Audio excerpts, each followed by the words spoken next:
Hello friends, welcome to IICS platform. आज है 15 of June और 15 ऑफ जून का करेंगे हम करंट अफेयर। देखो, सबसे पहले अपन स्टार्ट करने से पहले मैं सभी को ऑल द बेस्ट बोलना चाहूँगा जो कि कल यूपीएससी का एग्ज़ाम दे रहे हैं। तो बच्चे, आप अच्छे से सोच के पेपर करना, क्योंकि यूपीएससी का एग्जामिनेशन सिर्फ ओनली मेंटलिटी का एग्जामिनेशन है। ठीक है, आपने मेहनत करी है, that's a different issue, but your thought process will clear your examination. चलते अपन। फर्स्ट न्यूज है G7। देखो, आपको मैं हर लेक्चर में बता रहा हूं कि G7 की मीटिंग चल रही है इन इटली में मीटिंग चल रही है। अब इसमें 7 मेंबर, जैसे मैंने आपको बताया था कि इसमें 7 मेंबर होते हैं, जिसमें भी इंडस्ट्रियलाइज कंट्री हैं, डेवलप कंट्री हैं, वो 7 कंट्रियां इसमें हैं। पहले ये G8 था क्योंकि रशिया भी था इसके अंदर, अब रशिया को हटा दिया है तो वो G7 हो गया है। अब देखो, अभी इसकी सेकेंड डे की मीटिंग हुई। फर्स्ट डे की तो मैंने आपको मीटिंग बता दी, सेकेंड डे मीटिंग में एक दो पॉइंट पर डिस्कस किया गया। पहले तो मैं आपको बताना चाहूंगा कि G7 में डिस्कस किस किस के ऊपर करा जा रहा है। देखो, यहां लिख लेते हैं अपन। सबसे पहले करा जा रहा है आर्टिफिशियल इंटेलिजेंस। किसके ऊपर? Artificial intelligence. दूसरा है एनर्जी, तीसरा है माइग्रेशन, नेक्स्ट यूक्रेन रशिया वार, देन आफ्टर इसराइल और मिडिल ईस्ट में जो वार चल रहा है, इन पॉइंटों पे डिस्कस किया जा रहा है। इस पॉइंट पे पर डे डिस्कस किया जाएगा। अब देखो, अभी सेकंड डे की मीटिंग पर डिस्कस हुआ है माइग्रेशन के ऊपर and African continent development. African continent development. अब माइग्रेशन क्यों? जैसे कि आप जानते हो कि ये लोग जितने भी हैं G7 के, ये जितने भी वेस्टर्न कंट्री हैं, ये बहुत चालू हैं। क्यों चालू है? इन्होंने एक स्ट्रेटजी बना के रखी है कि हमारे देश में कम पॉपुलेशन रहे, जिससे कि हमारे देश में एम्प्लॉयमेंट भी बराबर चलता रहे। समझ रहे हो आप मेरी बात को? अब क्या हो रहा है कि आप जान रहे हो, कई सारे माइग्रेशन हो रहा है। What I means, African country से कई सारे लोग बाग जाके इन कंट्रियों में बस जाते हैं। अब इसी को कंट्रोल करने के लिए ये डिस्कस किया गया। Means we can say that's combat migration, human trafficking,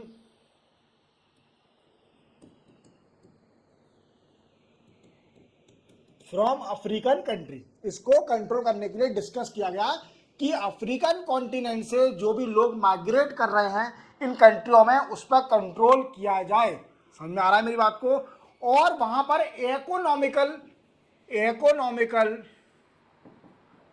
development भी किया जाए अफ्रीकन कंट्री के अंदर, जो कि गरीब देश है। आप जानते हो कि अफ्रीकन कॉन्टिनेंट को ब्लैक कॉन्टिनेंट बोला जाता है, और इसमें कई सारी ऐसी कंट्रियां हैं जो बहुत गरीब हैं, तो उनकी मदद करने के लिए G7 में डिस्कस किया गया।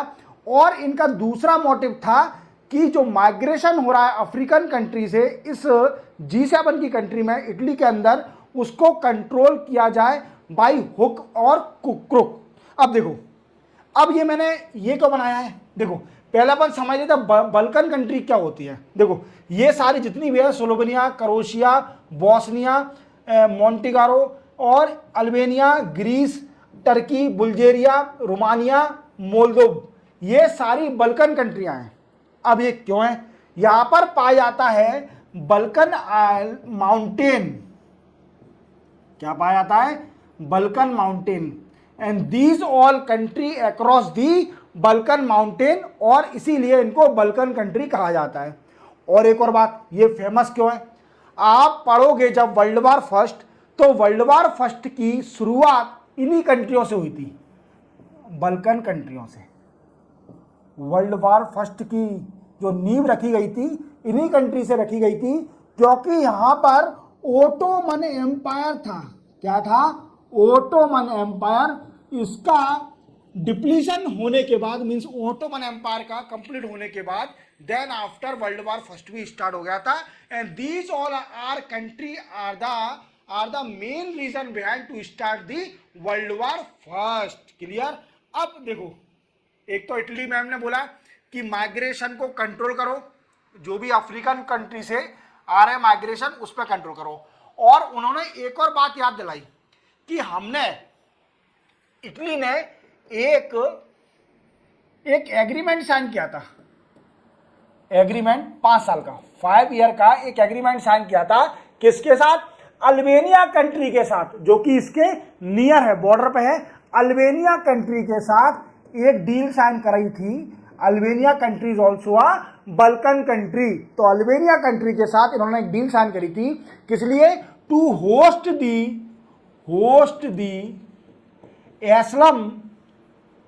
एस्लम सीकर। ये क्या है सर?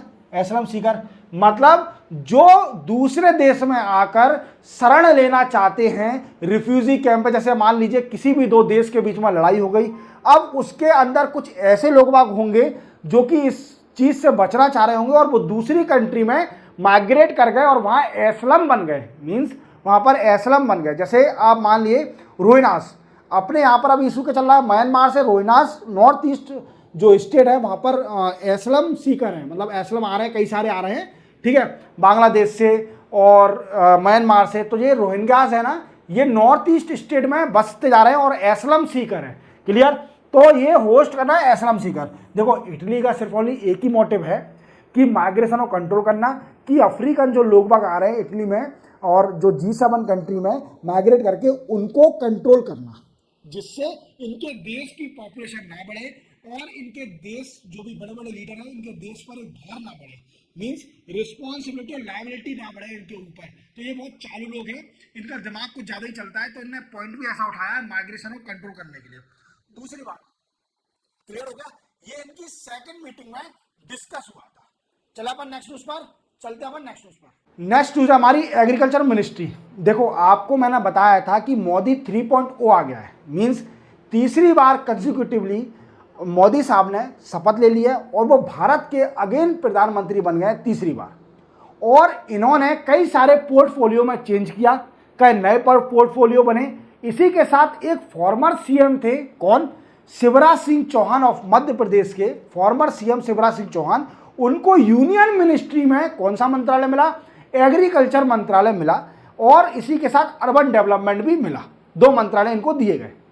अब 2 मंत्रालय देने के साथ साथ इन्होंने क्या किया? ये थे तो बहुत होशियार शिवराज सिंह चौहान जी, इन्होंने मध्य प्रदेश को प्रोग्रेस पर ला दिया था। और इनका एक ही मोटिव था कि एग्रीकल्चर, जो किसान हैं उनको प्रोग्रेस देना, उनको डेवलपमेंट देना। और हमारी एमपी आज, मतलब what I means, largest producer, second largest producer of wheat after Punjab, ठीक है, और second largest provider of we can say that's MSP to the और the procurement facility to the PDS, ठीक है। अब देखो, ये तो नॉर्मल बात है। अब क्या हुआ था, इन्होंने मिनिस्ट्री को संभालने के साथ साथ इन्होंने कई सारे सेक्रेटरियों के साथ मीटिंग करी, जैसे ही संभाला वैसे ही मीटिंग करी, और इन्होंने 100 डेज का एजेंडा भी निकाल दिया। अब 100 डेज एजेंडा में क्या है, तो कुछ पॉइंट पे अपन डिस्कस कर लेते हैं। 100 डेज एजेंडा में क्या है? सबसे पहला है फार्मर रजिस्ट्री,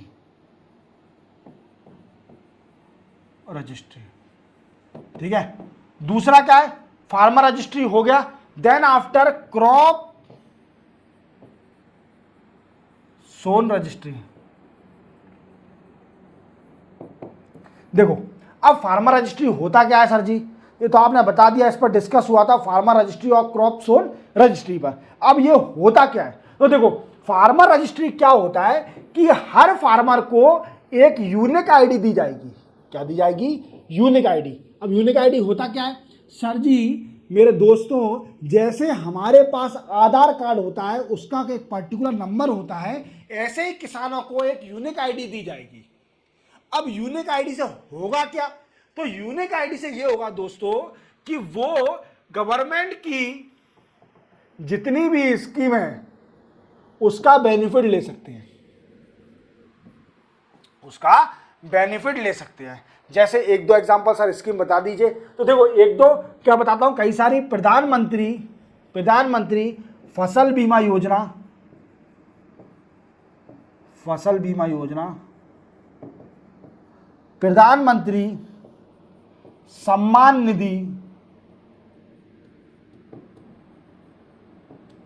योजना, सम्मान निधि 6,000 rupees per year to farmer and insurance provided to the crop of farmer.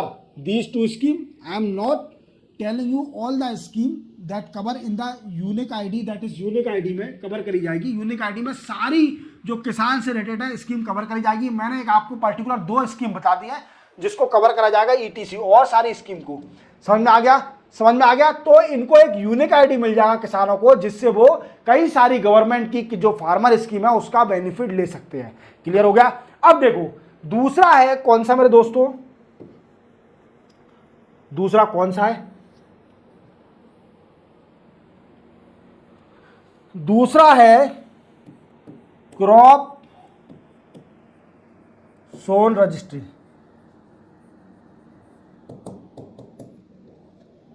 Crop Son registry. अब इसमें होगा क्या, देखो सबसे पहले क्या होगा इसके अंदर मेरे दोस्तों, देखो क्रॉप सोन रजिस्ट्री में क्या होगा. सबसे बड़ी बात, अब किसान खेती करता है, किसान खेती करने के साथ साथ उसे यह पता होना चाहिए कि वो कौन सी फसल उगा रहा है अपने जमीन पर, अपनी एग्रीकल्चर फील्ड पर किस फसल को उगाना चाहिए जिससे ज़्यादा प्रोडक्टिविटी हो, फार्मर का लॉस ना हो, और कितना पेस्टिसाइड यूज करना चाहिए, ठीक है, कितना मैन्योर यूज करना चाहिए, animal manure. These all information provided through crop sown that is called registry. Clear हो गया. इतना याद हो गया. तो 100 डेज एजेंडा में अभी इतना ही डिसाइड किया गया है, और डिसाइड अभी तो इतना ही बता रहा हूं मैं, न्यूज़पेपर में इतना ही दिया है, और आगे भी बताते चलूंगा कि 100 डेज एजेंडा में और दूसरी मिनिस्ट्री का 100 डेज एजेंडा क्या कहता है. इसी के साथ सैटरडे को बड़ी कम न्यूज़ आती है और संडे को तो बिल्कुल आती नहीं है जो यूपीएससी रिलेटेड होती है.